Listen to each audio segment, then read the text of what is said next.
नमस्कार साहब। नमस्कार। सर, मैं एक विषय में जानकारी चाह रहा था कि आज जो विवाद हुआ डूंगरपुर जिला कलेक्ट्रेट में एक मीटिंग में, हुँ।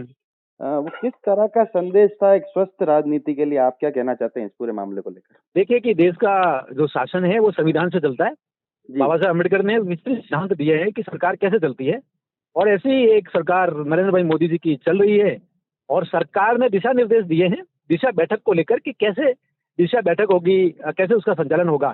उसी एक तरह की बैठक में डूंगरपुर में जब चर्चा हो रही थी तो जो एजेंडा दिया हुआ है भारत सरकार ने कि जी, केंद्र की योजना 101 है उस पर चर्चा करनी है। उस योजनाओं से बियॉन्ड जाकर राजनीतिक करना, राज्य सरकार को नीचा दिखाना, अनर्गल बातें करना, मजाक उड़ाना, इस तरह का मुझे असहनीय स्थिति आई। जैसे उदाहरण के तौर पर बोलते हैं, वो बोलते हैं कि राजस्थान सरकार जनता के समस्याओं का निराकरण के लिए ये शिविर क्यों लगा रही है? इसका टेंट कहाँ से आ रहा है? इसका पैसा कहाँ से आ रहा है? इसका हमारे जेब से जा रहा है। इसके जेब से कौन सा जा रहा है? और जी। जनता की समस्याओं का निराकरण तो सरकार का दायित्व है, धर्म है और सरकार तो सही काम कर रही है और उसकी मजाक उड़ा रहे थे।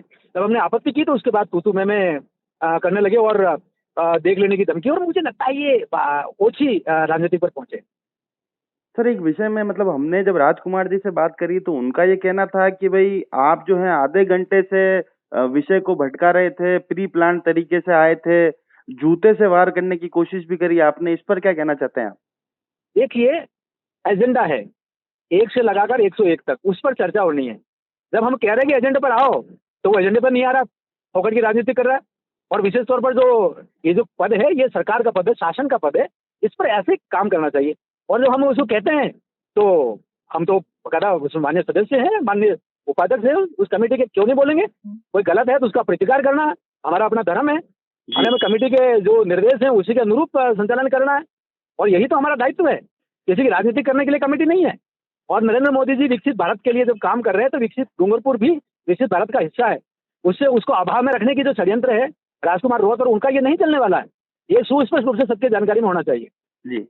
राजकुमार जी ने स्पष्ट तौर पर कहा कि मन्ना लाल जी सिर्फ पार्टी के सामने ये साबित करना चाहते हैं कि बाप पार्टी को रोकने का दम सिर्फ मन्ना लाल रावत में है। क्या ये सत्य है सर?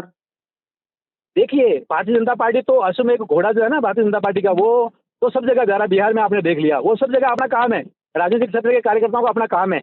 लेकिन जिस प्रकार की दोगली राजनीति और वो भी विभाजनकारी, अलगाववादी और ओछेपन पर जो राजकुमार रोध करता है, मुझे लगता है ये दुर्भाग्यपूर्ण है। डूंगरपुर की जनता, वागड़ की जनता समझ चुकी है कि ये दोगलापन अब चलने वाला नहीं है। ये सरकार के गालियां देने से काम नहीं चलना है। सरकार के जनहित के जो योजना है, वो धरातल पर उतरेगी, तभी सब कुछ ठीक होगा और वो भाजपा ही कर सकती है। आज आपका एक अलग रूप देखने को भी मिला। आज आप में एक आक्रोश था, एक एंग्री यंग मैन जैसे आज आपने बात करी। देखिए, कोई झूठ बोलता है, कोई विषयों से भटकाता है, किसी का समय व्यर्थ करता है और पूरा नकारात्मक भाव से भरा हुआ होता है और कोई व्यक्ति ऐसा जो जो निर्देशित बिंदु है उससे बार-बार भटकता है और हम सही कह रहे हैं तो उससे उसको भी टोकता है, तो मुझे लगता है ये शिक्षापन चलने वाला नहीं है। इसी बात को लेकर हमने प्रतिकार किया और ये हमारा अपना धर्म भी है कि सही बात सही जगह पर हो और जैसे निर्देश है वैसे काम हो और जैसे जनता के हित के लिए काम है उन पर चर्चा हो और जनता जनार्दन का कल्याण ही हमारा अंतिम लक्ष्य है। इसके लिए हमें बोलना चाहिए और हम बोले हैं। सर, एक मुख्य सवाल हमारा ये था कि क्या विषय से हटकर अगर वाक़ई में नरेगा का पेमेंट नहीं आ रहा था, तमाम अधिकारी वहाँ मौजूद विषय तो क्या उस विषय पर चर्चा नहीं होनी चाहिए थी? आप क्या कहते हैं इस देखिए, बारे में? विस्तृत चर्चा हुई है। 101 बिंदु हैं, उसमें नरेगा भी एक है। नरेगा पर चर्चा नहीं की, सबसे लास्ट में ज़रा-सी की और झूठ बोले। और झूठ क्या बोले? केंद्र सरकार ने सारा पैसा रिलीज़ कर दिया, सबका पेमेंट हो गया। बस एक चीज़, एक प्रोसेस होने की वजह से वो एक बिंदु चल रहा है। ये छोटा विषय है।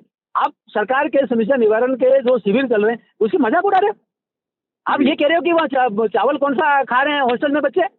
जब अधिकारी ये कह रहा है कि साहब इंडिया गेट खा रहे हैं, इंडिया गेट तो मैं अपने घर में नहीं खाता हूँ और ये जी। इतनी बड़ी बात करी, उस बात को स्वीकार नहीं करते।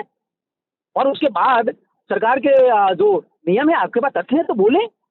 सुधार के लिए हमेशा स्वागत होता है, लेकिन इसका मतलब ये नहीं है कि आप उपेक्षा करें और आप बोले हाँ, हाँ, हाँ, ये कैसी सरकार है? हाँ, हाँ, ऐसा थोड़ी होता है। इस तरह की जो बकवासबाजी जो हो रही थी उसको टोकना हमारा अपना काम है और वो हमने किया।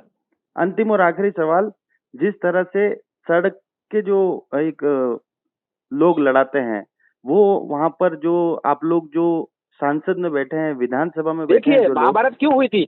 महाभारत इसलिए हुई थी कि सत्य की जीत होनी चाहिए, जी, धर्म की जीत होनी चाहिए, सज्जनों की जीत होना चाहिए। महाभारत हुई ना, जी और कर्म के लिए, कर्म योग के लिए तो ये करना ही पड़ता है। कोई जी। झूठा है, कोई असत्य है, कोई अहंकारी है, तो उसको ललकारना पड़ता है। ये तो हमारा अपना धर्म है, हमारी अपनी संस्कृति यही सिखाती है। जो विधायक गलत है तो उमेश उसको जी करना, के और जो सही है तो उसकी विधायक तारीफ करनी उमेश है। जी विधायक उमेश जी ने जो बयान दिया कि बाहर आके मिल लेना, उसको किस तरह से देखते हैं? देखिए, हमने कलेक्टर को कहा इसके खिलाफ क्या हो सकता है, करके बताएं। मैंने कलेक्टर को बोला है, कलेक्टर से तो वो पूछेंगे, नहीं तो हम सीएम साहब को बात करेंगे। जी, धन्यवाद सर।